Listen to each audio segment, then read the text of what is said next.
तो ये प्रश्नावली 6 का ये क्वेश्चन नंबर 15 है, जो बोर्ड में कई बार आ चुका है। तो मैं आपको ये बता रहा हूँ।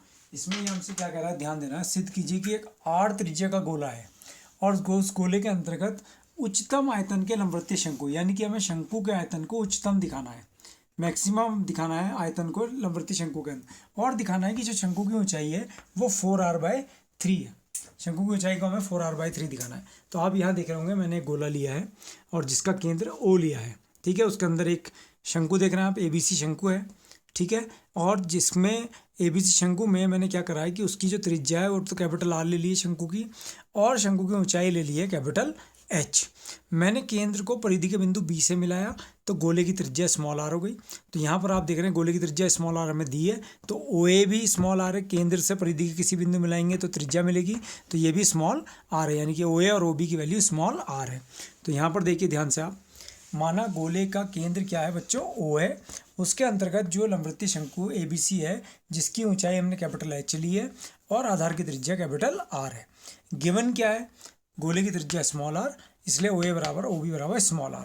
अब हम क्या करेंगे, माना हमने एक एंगल मान लिया BOD बराबर थीटा, इसको हमने लिख दिया से मैंने माना, ठीक है। अब त्रिभुज समकोण त्रिभुज है, BDO में समकोण त्रिभुज BDO में ले लिया हमने। क्यों ले लिया, क्योंकि हम त्रिज्या का मान भी स्मॉल r के पदों में निकालेंगे और जो शंकु की ऊंचाई कैपिटल H है वो भी स्मॉल r के पदों में हम ज्ञात करेंगे, त्रिज्या भी और शंकु की ऊंचाई भी। तो साइन थीटा बराबर आपको होता है लंब बटे कर्ण, तो क्या हो गया, परपेंडिकुलर अपॉन हाइपोटेनस हो गया। तो परपेंडिकुलर आप हमारा देखिए BD है और हाइपोटेनस हमारा OB है। तो BD कैपिटल R हो गई और OB की वैल्यू स्मॉल r, तो कैपिटल R बराबर आ गया स्मॉल r साइन थीटा, ठीक है। अब हमने इसी में कॉस थीटा ले लिया, तो बेस अपॉन पर हम कॉस होता है बेस अपॉन परपेंडिकुलर, तो बेस हमारा ये हो गया, परपेंडिकुलर हो गया है base upon height, base upon hypotenuse. तो बेस हमारा इसमें है OD और हाइपोटेनस है हमारा इसमें OB। तो OD तो ऐसी रहा और OB की वैल्यू हमारे पास स्मॉल r आ गई, तो OD बराबर आ गया स्मॉल r कॉस थीटा। अब हम यहाँ से शंकु की ऊंचाई निकालेंगे। तो शंकु की ऊंचाई चित्र में आपको दिख रही होगी कि AD है, जिसे मैंने कैपिटल H माना है। तो शंकु की ऊंचाई कैपिटल H बराबर AD, तो कैपिटल H बराबर AO प्लस OD। तो कैपिटल H बराबर AO की वैल्यू स्मॉल r और OD की वैल्यू आपने भी फाइंड करी r कॉस थीटा। तो कैपिटल H बराबर आ गया r कॉमन आ गया 1 प्लस कॉस थीटा। तो हमारे पास बेलन जो शंकु है, शंकु की ऊंचाई भी आ गई और शंकु की त्रिज्या भी, दोनों चीज़ें हमारे पास आ गई हैं। अब हम क्या करेंगे कि वो हमारे पास आया है r साइन थीटा और ये r into 1 plus cos theta. तो शंकु के हमें लंबवतीय शंकु के आयतन को हमें इसमें महत्तम दिखाना है। तो शंकु का आयतन देखिए आप, V बराबर 1/3 pi capital R square capital H, V बराबर 1/3 पाई R स्क्वायर, R की जगह आ गया small r square sine square theta, क्योंकि कैपिटल R की वैल्यू r साइन थीटा थी। कैपिटल H की वैल्यू है r into 1 plus cos theta. तो आयतन की वैल्यू आ गई V बराबर 1/3 pi R cube sine square theta into 1 plus cos theta. अब आप क्या करेंगे, इसका अवकलन कर देंगे, differentiating with respect to theta. तो dV अपॉन डी थीटा की वैल्यू, ये अवकलन पहले भी आपने करा है, 1/3 पाई R क्यूब, दो फलनों के गुणा से होगा, sine square theta as it is हो गया और ये हो गया 0 minus sine theta. Cos theta का अवकलन हो गया 0 minus sine theta plus 1 plus cos theta as it is हो गया, साइन स्क्वायर थीटा का हो गया 2 साइन थीटा कॉस थीटा। तो dV अपॉन डी थीटा की जो वैल्यू आ गई 1/3 पाई R क्यूब माइनस का साइन क्यूब थीटा होगा, देख लिया आपने, और ये हो गया 2 sine theta cos theta plus 2 sine theta. आपको याद हो रहा होगा कि प्रश्न 6.5 में भी बिल्कुल सेम यही आया था। ये dV अपॉन डी थीटा की वैल्यू आ गई। Again differentiating with respect to theta, तो D2V upon d theta square, तो 1/3 πr³ as it is, minus का साइन क्यूब थीटा का अवकलन हो गया माइनस का 3 sine square theta plus 2 sine theta cos theta का दो फलन गुणा से, तो साइन थीटा ऐसी का ऐसी, कॉस थीटा का माइनस साइन थीटा प्लस 2, ये 2 चलेगा, कॉस थीटा ऐसी का ऐसी, और साइन थीटा का अवकलन कॉस थीटा प्लस, अब 2 sine theta cos square theta का 2 ऐसी का ऐसी, साइन थीटा ऐसी का ऐसी, first function as it is, cos square theta का 2 cos theta into cos theta का minus sine theta plus 2 cos square theta ऐसी का ऐसी, दूसरा फलन ऐसी का ऐसी, और कॉस स्क्वायर थीटा के बाद साथ साइन थीटा का अवकलन कॉस थीटा। तो ये हमारा आगे कॉस थीटा है बच्चों। तो d2v upon d theta square बराबर आ गया 1/3 πr³। अगर आप देख रहे हैं माइनस का 3 साइन स्क्वायर थीटा, यहाँ पर आप थोड़ी सी गड़बड़ी हो गई, जरा देखिए, माइनस साइन क्यूब थीटा का अवकलन माइनस का 3 साइन स्क्वायर थीटा, लेकिन साइन थीटा का दोबारा, क्योंकि x की पावर n से इसका अवकलन हो रहा है, तो साइन थीटा का अवकलन दोबारा क्या हो गया कॉस थीटा, तो माइनस का sine square theta into cos theta, minus का 2 साइन स्क्वायर थीटा हो गया ये, प्लस का 2 कॉस स्क्वायर थीटा हो गया, और ये हो गया 2 दूनी 4, माइनस का 4 sign square theta cos theta, minus का 4 साइन स्क्वायर थीटा और cos theta plus 2 cos cube theta. अब आप इसको टर्म को देखिए, इसको देखिए, ये दोनों एक सी हैं, तो माइनस का 7 sine square theta cos theta, तो d2v upon d theta square 1/3 πr³ minus का 7 sine square theta cos theta minus का 2 साइन स्क्वायर थीटा प्लस का 2 cos square theta plus 2 cos cube theta. ये आपका d2v upon d theta square की value आ गई है। अब आपको पता है फॉर मैक्सिमा एंड मिनिमा के लिए हम क्या करते हैं कि dv अपॉन डी थीटा को 0 रख देते हैं। तो फॉर मैक्सिमा एंड मिनिमा आ जाइए ऊपर, तो for maxima and minima dv upon d theta is equal to 0। तो dv अपॉन डी थीटा को 0 रखा, तो 1/3 πr³ अंदर हो गया माइनस का साइन क्यूब थीटा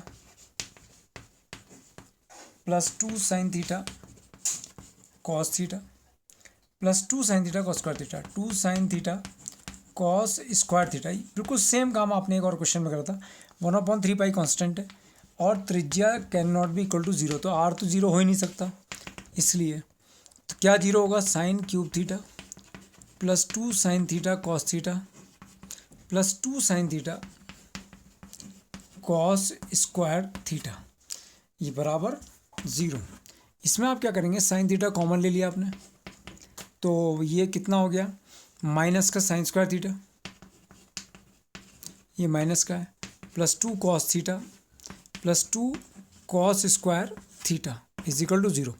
या तो ये 0 या ये 0, तो sine theta is equal to 0 and minus का sine square theta plus 2 cos theta plus 2 cos square theta is equal to 0। अब यहाँ पर आ जाओ, तो sine theta is equal to sine 0, तो थीटा इज इक्वल टू 0। क्या थीटा का मान 0 हो सकता है, देखो यहाँ पर आ जाओ,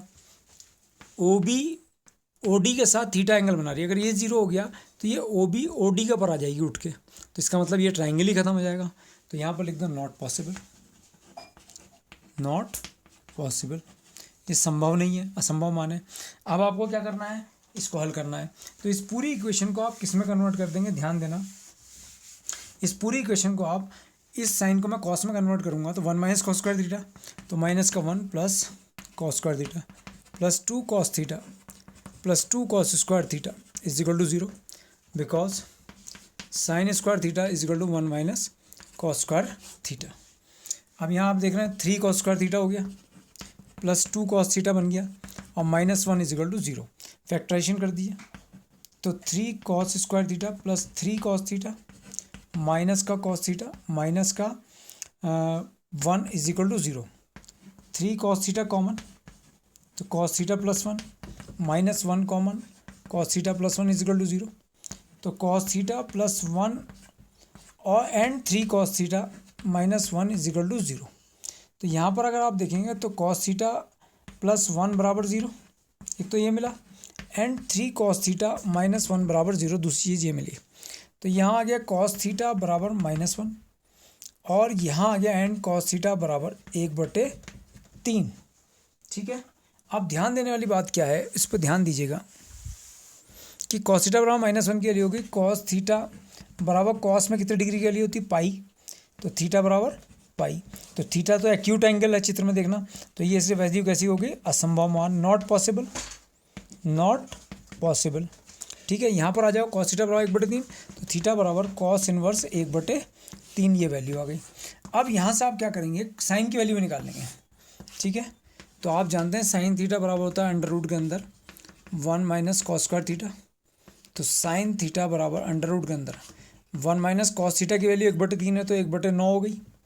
तो साइन थीटा की वैल्यू हो गई अंडर रूट के अंदर, एक में से 1/9 घटाओ 8/9, तो यानी कि साइन थीटा की वैल्यू हो गई 2√2/3। अब आप क्या करेंगे, ये दोनों मान कहाँ रख देंगे, d2v/d थीटा² में। तो अब यहाँ देखिए, अब चूँकि इसको दोबारा लिखना पड़ता है हमें, चूँकि d2v/d theta is equal to 1/3 pi r cube minus 7 sine square theta cos theta minus का 2 sine square theta plus 2 cos square theta plus 2 cos cube theta. यहाँ पर हम चेक करेंगे कि इसके वैल्यू <0 है या <0 है। d2v/d theta at the point theta बराबर कॉस इनवर्स 1/3, तो 1/3 पाई आर क्यूब माइनस का 7। साइन स्क्वायर थीटा की वैल्यू आपको पता है 8/9 होगी, इसकी वैल्यू 1/3 होगी -2 साइन स्क्वायर थीटा की फिर वैल्यू 8/9 हो गई -2, ये कॉस स्क्वायर थीटा के लिए 1/9 प्लस 2 कॉस क्यूब थीटा की वैल्यू 1/27। ठीक है, तो 1/3 पाई आर क्यूब तो ऐसे ही चला, माइनस के 56/27 माइनस के 16/9 और ये प्लस के हैं 2/9 और प्लस के 2/27। इसको हम ऊपर सॉल्व कर लेते हैं d2v/d2 स्क्वायर की वैल्यू को, तो 1/3 तो d2v/d theta theta is equal to cos inverse 1/3 पर, तो यहाँ हमारे पास आ गया 1/3 पाई आर क्यूब और ये आ गया माइनस के 56/27 प्लस के 2/27, तो माइनस के 54/27 और माइनस के 16/9 प्लस के 2/9, तो माइनस के 14/9। ठीक है, 27 2 से 54 हो गया, तो 1/3 पाई आर क्यूब। अब यहाँ देखिए 9 दूनी 18, माइनस के 18 माइनस के 14, तो माइनस के 32/9, तो माइनस के 32/9 3 27 पाई आर क्यूब। तो ये वैल्यू कैसी आ गई, नेगेटिव। तो क्या लिख देंगे, अतः थीटा बराबर कॉस इनवर्स 1/3 पर गोले के अंतर्गत, किसके अंतर्गत, गोले के अंतर्गत शंकु का आयतन, गोले के अंतर्गत शंकु का आयतन कैसा है, महत्तम है या उच्चतम है। गोले के अंतर्गत शंकु का आयतन महत्तम है। अब इसमें बच्चों एक चीज़ हमें और ज्ञात करनी है, उसको देखिएगा, वो है शंकु की ऊंचाई AD। तो लिखिए शंकु की ऊंचाई AD बराबर, तो ये पता है आपको r/1 प्लस कॉस थीटा थी जो हमने निकाली थी, तो r/1 प्लस कॉस थीटा की वैल्यू 1/3 है, r/1 में 1/3 जोड़ेंगे तो 4/3, तो ये आ गया 4r/3। तो दोनों बातें सिद्ध हो गई, शंकु की ऊंचाई भी सिद्ध हो गई 4r/3 और गोले के अंदर शंकु का आयतन महत्तम सिद्ध हो गया।